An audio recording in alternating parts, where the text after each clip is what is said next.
Незаконски потрошени народни пари се откриени во бројните извештаи на Државниот завод за ревизија, но досега не се знае за судска завршница на некој од овие случаи.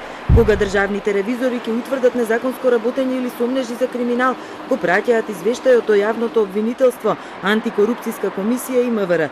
Во 2016 и 2017 обвинителството покренало неколку предистражни постапки, но граѓанскиот сектор не знае каква била нивната судбина. Од обвинителството за Телма денеска изјавија дека постапуваат по сите доставени извештаи од ДЗР. Тие се анализираат во насока на откривање на елементи на кривични дела.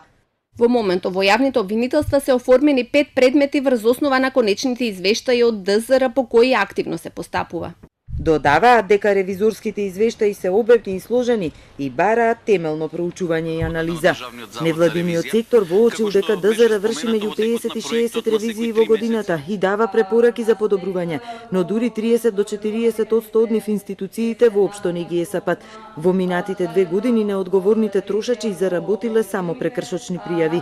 ДЗР мора да пишува јасни извештаи и да се отвори за медиумите, да ги информира за своите наоди. Строг јазик на кој што се напишани ревизорските извештаи па често е неразбирлив за медиумите.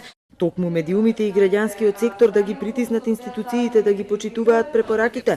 Таков беше примерот со патните трошоци за пратениците, откако дури после медиумската бука се размислува за промена на методологијата на пресметка.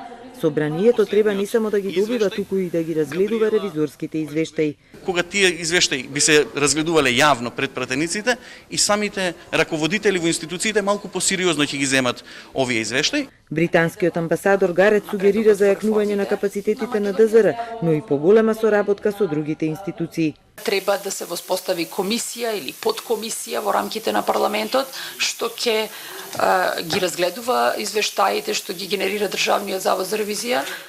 Пратениците и од власта и од опозицијата ветуваат дека на извештаите ќе им посветат повеќе внимание со цел да се зголеми надзорната улога на собранието врз извршувањето на буџетот.